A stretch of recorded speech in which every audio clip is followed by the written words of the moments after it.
Imagine this. A quiet evening after the rain. Streets glisten, trees shine, as if freshly washed. We tend to think of rain as something that cleanses the world. Yet sometimes, hidden inside those gentle drops, there is a faint acidity. Not the kind of acid that melts metal in sci-fi movies, but strong enough to turn fish ponds cloudy, erode stone monuments, and slowly drain the strength from a forest.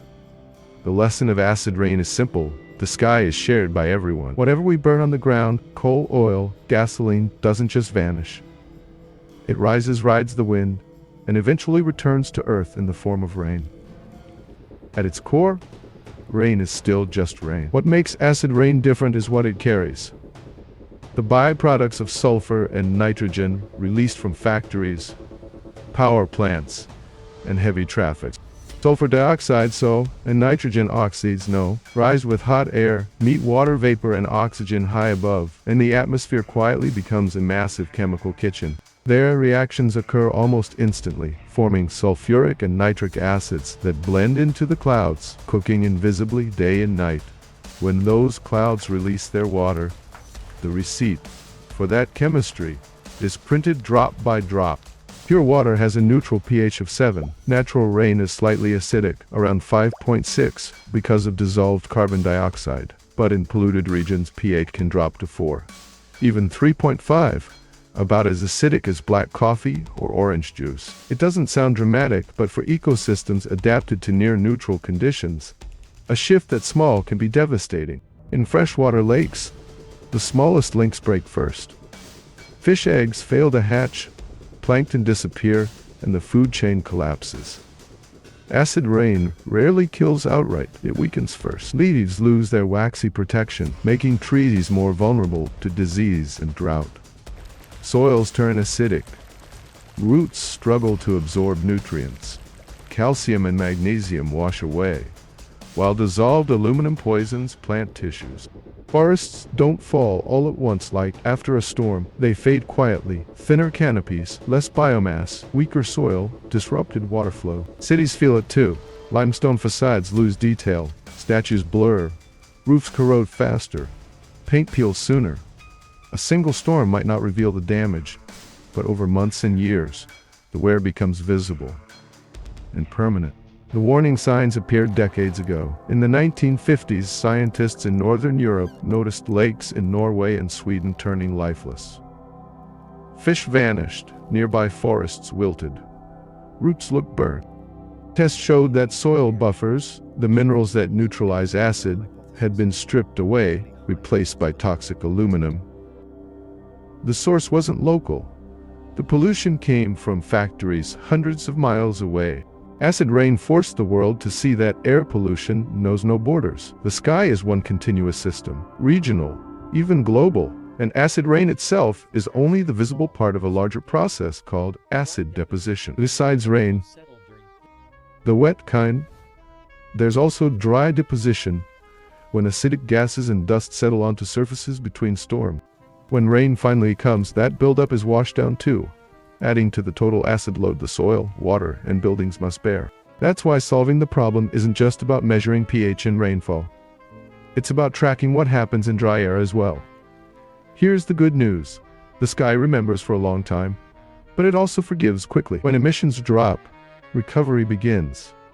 Lakes once declared dead in Europe and North America have slowly regained balance. pH levels rise, life returns. Monuments can be protected through careful cleaning and water-resistant coating.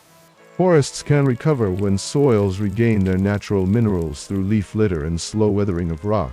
But before talking about cures, let's remember the core truth. Acid rain isn't a natural disaster. It's a man-made consequence. When cities rely too heavily on private cars, when industries delay upgrading boilers and smokestacks, when ships burn dirty fuel, the sky responds in kind with rain. Yet when public transit works, clean fuel standards are enforced, and companies treat emission control as an investment rather than a burden, the sky clears just as quickly. So what does doing it right look like? First, stop the acid at its source. Industry already has the tools. Flue gas desulfurization towers using limestone or gypsum to capture so. selective catalytic reduction systems that turn NO into harmless nitrogen, optimized combustion that prevents NO formation in the first place. Together, they drastically cut the sour ingredients released into the air. On the road, three-way catalytic converters quietly transform toxic gases into clean exhaust, especially when running on low-sulfur fuels. At sea, coastal shipping routes are shifting toward cleaner fuels, so that coastal areas no longer face acid-tinged rain. Next comes the rulebook. Clear emission standards, transparent monitoring, penalties that matter, timelines that are realistic. When rules are stable, businesses can plan and invest, and the market naturally chooses cleaner, cheaper options. History proves it. Wherever technology, policy, and determination align, sulfur and nitrogen emissions drop fast and stay low. That's not a miracle. It's the logic of disciplined systems. At the same time, we must support the places already affected. Acidified lakes can be carefully limed to restore pH and restart ecological cycles. Weakened forests can be managed with selective planting, smart canopy care, and minimal soil disturbance to rebuild natural buffers. In cities, maintaining protective coatings, cleaning stone correctly, and shielding surfaces from wind-driven rain all by time, giving nature space to heal itself. And finally, measure everything. A compact monitoring network that tracks seasonal rain pH and key gases like SO and NO helps move the conversation from guesswork to data. Public reporting lets citizens see trends improve, businesses see the payoff of cleaner tech, and regulators act based on evidence. The more precisely we measure, the clearer the sky becomes, both in understanding and in color. In the end, acid rain isn't a mystery. It's the result of millions of human choices. What we drive, how we burn, how we build, how we care. And by making millions of choices in the opposite direction, the sky can heal again. When we change the recipe, even the rain loses its sour taste. In the end, the story of acid rain isn't about chemistry, it's about connection.